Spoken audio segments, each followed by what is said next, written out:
La jeunesse face à sa responsabilité. Jansi Kimbangu Siwambanza sensibilise, madame, monsieur. Vous nous suivez de partout, vous faites bien, c'est votre magazine Entretien. Nous recevons pour vous Jansi Kimbangu Siwambanza, auteur et expert en communication. C'est lui qui va répondre à nos questions. Jansi Kimbangu Siwambanza, bonjour et bienvenue. Merci beaucoup, Jérès. Bonjour et merci pour l'opportunité que vous m'avez accordée. En forme. Très en forme. Jansi Kimbangu, vous êtes auteur de ces merveilleux ouvrages du temps des empires à nos jours, les jeunes à l'Odyssée, du réveil. Première question déjà. Étant qu'expert en communication et auteur, le choix de la thématique ou du titre d'un ouvrage doit répondre à un besoin. Exact. C'était quoi l'objectif pour lequel vous avez choisi le titre à l'Odyssée du réveil de jeunes? C'est quoi l'objectif? Merci beaucoup, Jérès. Une très belle question. Le livre est né d'une sorte de constatation qu'on a eu à faire, amenée sur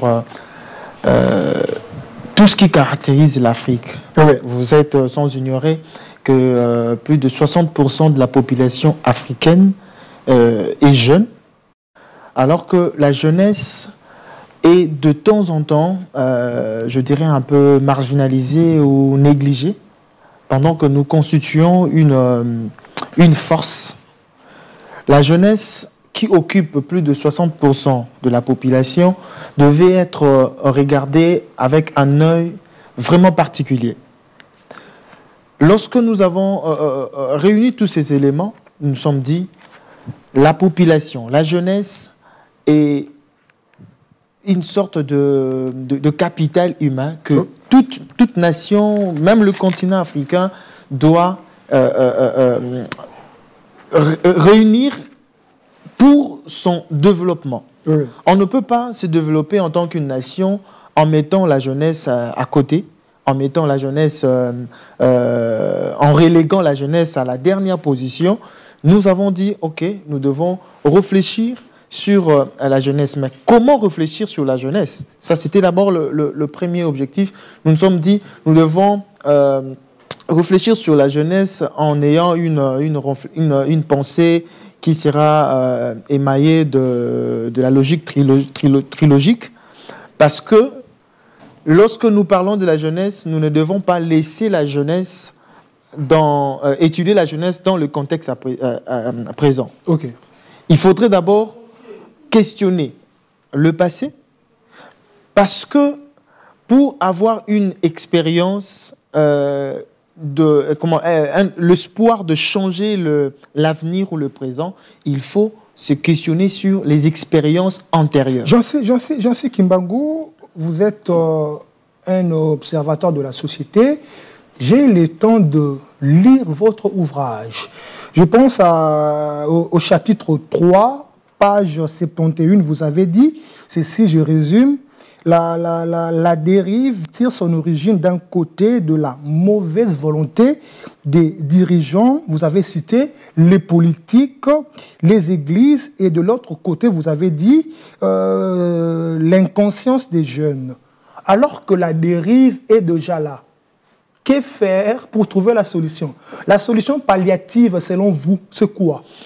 Je veux répondre à cette question, mais j'aimerais d'abord finir ma logique de la première question. Lorsque nous avons étudié, l'objectif déjà, c'était de valoriser la jeunesse. L'objectif de cet ouvrage, c'est de booster la jeunesse, de booster le mental de jeunes pour que nous puissions nous considérer comme une force, parce que nous constituons une grande partie de la richesse en tant que capital humain de la population africaine. Okay. Même la RDC, nous sommes une population vraiment jeune. Deuxièmement, nous sommes dit, avec une Afrique qui est presque au coma. Presque au coma. Presque au coma, aux allures des disparitions, si on ne tient pas beaucoup d'égards, il n'y a que la jeunesse qui peut ressurgir un espoir de relever cette Afrique. Maintenant, Alors, répondez nous à la sommes question. dit il faudrait réfléchir sur la jeunesse, mais en 3 phases. Okay. Lorsque vous parlez déjà de ce 2e chapitre, j'aimerais d'abord vous dire que l'Afrique a connu un temps. Quand vous parlez de la dérive. La dérive, c'est déjà la 2e partie de l'ouvrage, Okay. mais vous passez une grande partie aussi de cet ouvrage qui est la première partie, là où je parle de la temporalité, de la territorialité, sur la jeunesse. Jeune dans les temps, jeune dans l'espace. Voilà, je réfléchis sur ce que c'est la construction de la jeunesse et la destruction de la jeunesse. Très bien. Dans un parcours épineux. Cette réflexion nous pousse à questionner l'histoire. Okay. Nous avons remonté dans le temps des empires où le jeune était relégué. Il y avait, avec l'histoire de l'invention du politique, l'histoire, j'ai lu, c'est l'ouvrage du professeur Ndaiwel, un historien que nous respectons. Il a dit, les aînés à ces temps-là des empires considérer les jeunes comme juste de gens qui pouvaient assurer la sécurité des aînés qui devaient diriger. Pendant que les jeunes avaient aussi des potentialités de gérer. Mais ils étaient plus relégués. Quand nous progressons... Relégués au second plan. Au second plan. Peut-être pas au second plan, vraiment au dernier plan, parce que la jeunesse était pratiquement pas considérée. Nous venons dans la traite négrière où on voit les Blancs considérer les jeunes plus du côté potentialité. Le potentiel de jeunes était vendu. On cherchait le jeune qui était robuste pour aller travailler. On ne considérait pas les apports, les atouts que les jeunes peuvent amener pour développer une entité. On avance, après la traite, nous arrivons dans l'époque du partage de l'Afrique, l'époque coloniale, où on a encore une fois de plus marginalisé la jeunesse, on nous reléguait dans le second plan. Les jeunes sont plus dans le côté marionnette. Ils sont là, ils sont en train d'être considérés comme... En vous écoutant parler, vous expliquez comment est-ce que la jeunesse a peiné afin de trouver sa place. Voilà. Alors que nous y sommes déjà. Voilà. Que faire pour... c'est quoi la solution palliative? On ne sait pas, je reste... Parce que je l'ai bien dit. Je suis en train d'arriver. Je l'ai bien dit au chapitre 3, oui. page 71, vous avez expliqué en fait la mauvaise volonté des dirigeants, l'inconscience des jeunes. L'inconscience des jeunes. Voilà. Mais c'est quoi la solution maintenant? La solution, oui, nous devons d'abord... Parce que vous avez écrit cet ouvrage pour répondre aux questions. C'est quoi la solution maintenant? Nous ne saurons pas répondre à une question du présent sans pour autant réfléchir sur ce qui s'est passé. Vous l'avez déjà dit, j'ai déjà circonscrit un peu. Et dans les années déjà 70, on a vu l'avènement de jeunes qui ont essayé de...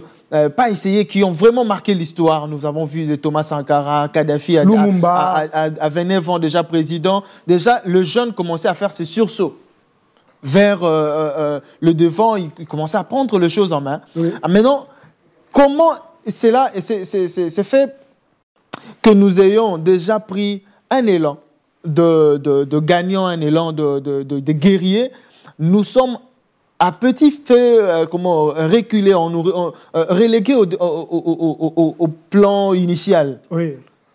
C'est là où vous me posez la question, maintenant que le jeune... on fait quoi? Ça arrive à ces moments-là. Ce qu'il faut faire, c'est la révolution. On reste attentiste où on trouve la solution. Nous sommes dans une période où les jeunes veulent la victoire sans combat. Ils veulent vraiment la victoire. Vous l'avez dit dans votre ouvrage. Vous l'avez dit dans votre ouvrage. Vous parlez à un jeune, il vous dit non, nous ne voulons plus, par exemple, le cas de la RDC, parce que le livre est destiné à l'Afrique, c'est pas seulement la RDC, mais je peux prendre le cas de la RDC parce que c'est parmi les territoires qui m'ont plus inspiré. Les jeunes te disent nous voulons le changement, mais quand vous lui dites qu'est-ce que tu fais, il a peur. je ne peux pas marcher, je ne peux pas aller faire ceci, je ne peux pas dénoncer, je ne peux pas faire ceci. Je ne pense pas que vous incitez la jeunesse je suis en train à la d'arriver. violence. Il veut une chose et son contraire, parce qu'on ne peut pas parvenir à la victoire sans combat. Alors, par rapport à votre question, je veux dire, les jeunes doivent augmenter leur capacité de réfléchir. Très bien. Lorsque, dans cet ouvrage, je le dis, nous l'avons dit parce que je l'ai écrit avec mon ami Daniel Onema, oui, que je salue en passant, nous avons dit dans cet ouvrage, la pensée pousse à l'acte. Très bien. L'acte crée une habitude. Et cette habitude engendre un comportement qui devient une personnalité. Le jeune d'aujourd'hui, au départ, ils sont ce que sont leurs pensées. C'est-à-dire, je prends un exemple. Je suis ce que je pense. Voilà. Mboka oto kabola yango to teka yango parce que eloko ça na ngwezate. Yotom to bongsa mboka o. C'est déjà des pensées.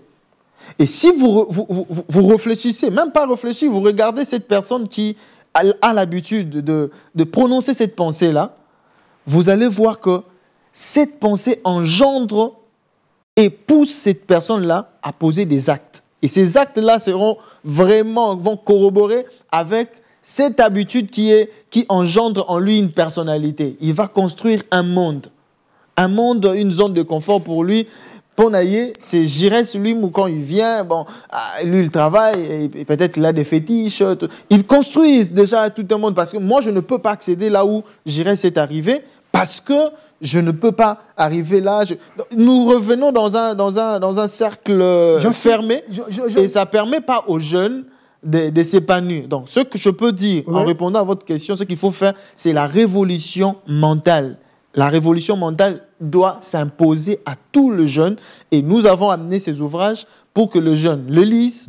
Et aussi, à côté de ces ouvrages, nous allons initier des conférences. C'est d'ailleurs la question que je dois vous poser maintenant. Un ouvrage de 133 pages, composé de 7 chapitres, alors que nous sommes dans un pays où les jeunes sont focus sur les réseaux sociaux. Les jeunes sont focus sur le jeu d'hasard, pour ne pas le citer. Vous pensez que les jeunes vont lire votre ouvrage et vos objectifs seront atteints? Je sais que c'est le besoin de tout jeune d'atteindre ce que j'ai appelé au 3e chapitre, la 3e partie de cet ouvrage, la nécessité de la renaissance révolutionnaire. Très bien. Les jeunes ont besoin du changement. Quand on parle de la renaissance révolutionnaire, nous visons le changement. Nous visons le changement de paradigme. Nous ne pouvons pas continuer comme ça. Alors, ceux jeunes qui sont peut-être majoritairement dans les réseaux sociaux, nous avons réfléchi. Cette question nous a traversé la tête. C'est un business, ce n'est pas du bénévolat. Ce n'est pas l'église quand même. Nous sommes dit, nous écrivons certainement, même aujourd'hui, il y a des jeunes qui s'adonnent à la lecture.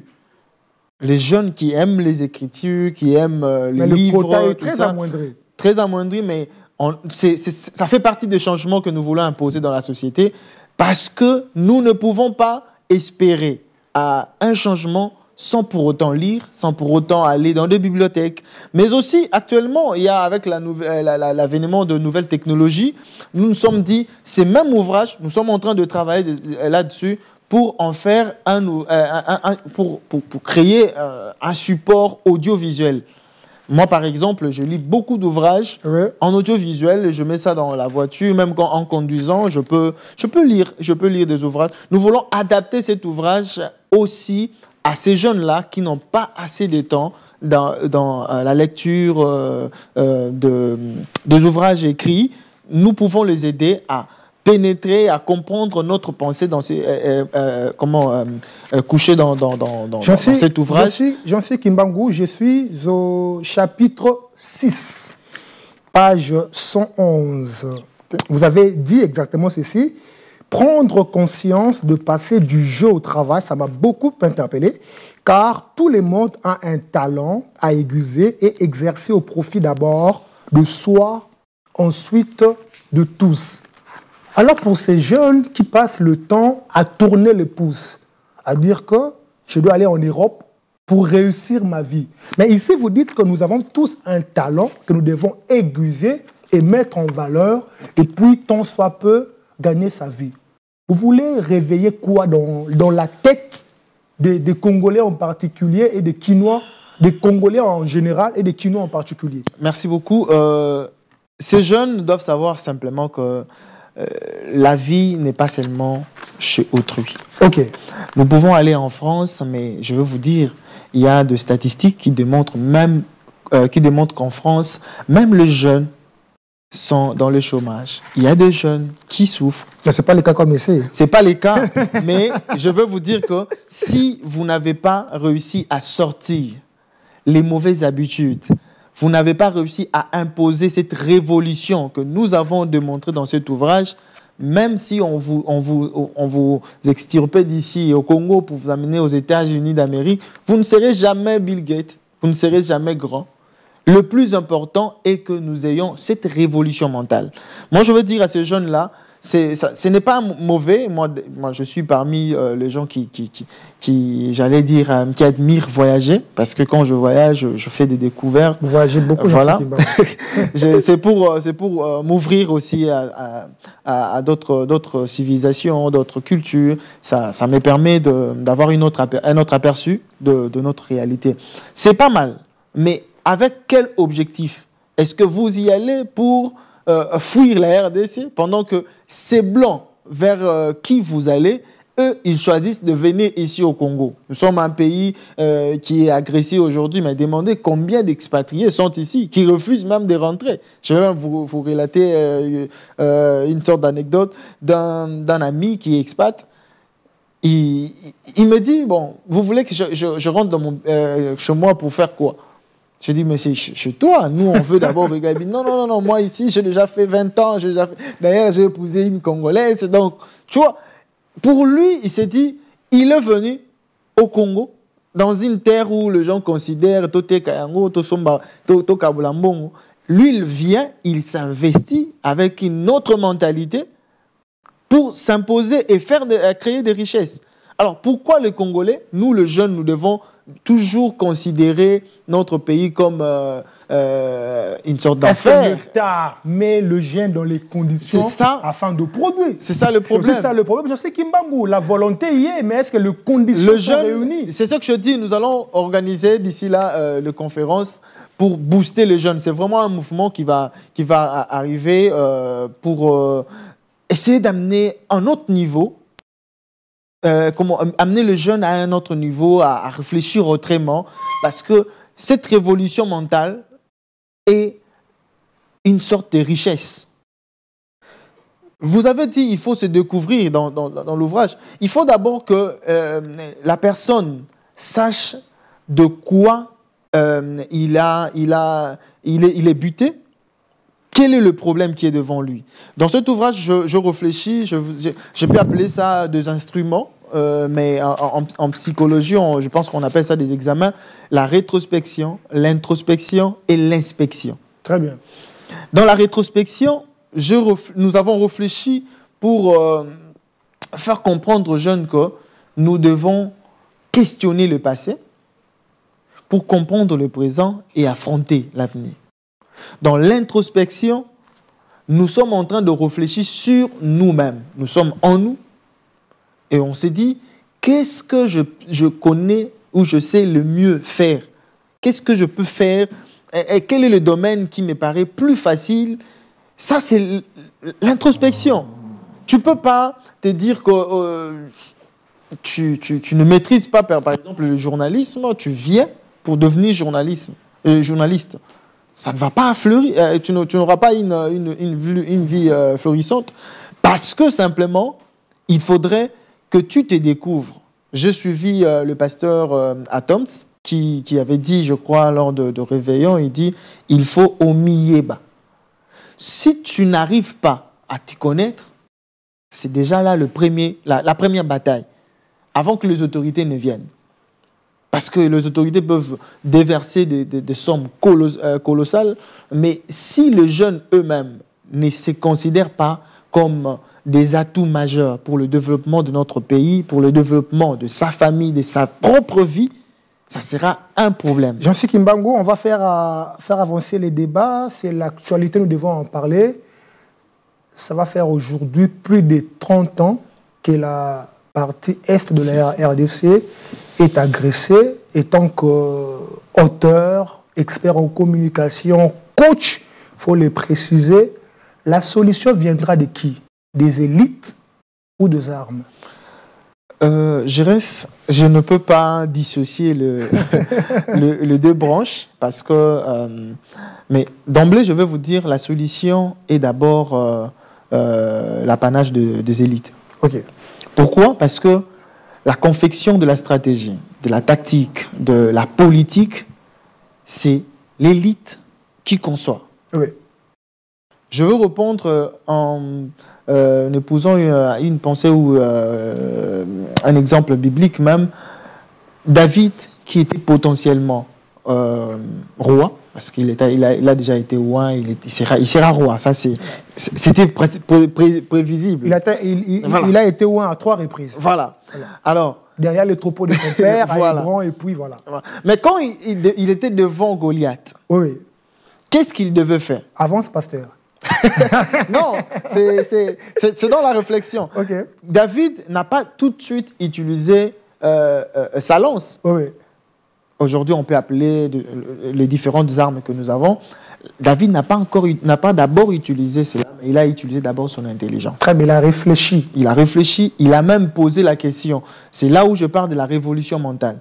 Il dit, qui est cet incirconcis qui insulte le Dieu? Il voulait d'abord faire ses sursauts, remettant d'abord ces déséquilibres-là qu'il y avait entre son peuple et le Philistin. Il fallait d'abord faire ces bons pour remettre ces rapports de force. Très bien. Mentalement, il était déjà à ce niveau-là. Même ses frères disaient, mais toi, tu es toujours comme ça. Il voulait encore le décourager. Ça, c'est ce que je parlais de l'inspection. Il faut contrôler ton entourage. Qu'est-ce qui t'entoure? Qui t'entoure? Quelles sont les habitudes que tu t'es mis dans ton écologie? David a essayé de se surpasser, de ne pas écouter, de même fermer ses oreilles pour regarder son objectif. Ce n'est qu'après qu'il a utilisé des armes. Par là, je veux dire quoi? Notre pays est agressé aujourd'hui. Nous ne pouvons pas toujours réfléchir sur de solutions d'urgence. Nous avons des solutions d'urgence que les autorités, j'encourage, les autorités sont en train de travailler pour avoir des solutions vraiment urgentes, notamment l'EAC, les sommets EAC-SADC. Ce sont des solutions, pour moi, je pense que ce ne sont pas des solutions durables. On ne peut pas espérer se développer avec des solutions qui durent 2 ans, 3 ans. Ce sont des solutions urgentes. On appelle les soldats sud-africains, burundais, qui viennent nous appuyer pour qu'on déloge les ennemis. C'est bon. Mais est-ce que nous allons continuer dans ces formats-là? Non. Le développement doit s'asseoir sur toute une chaîne de solutions, mais que ce soit des solutions durables. Alors, quand je parle de solutions durables, nous devons réfléchir sur une politique de défense. Que nous ayons une politique de défense. Parce qu'avec des solutions urgentes, il y a un temps, le président va passer, on aura un autre président qui viendra. Si il trouve que ces solutions-là ne lui plaisent pas, qu'est-ce qu'il fait?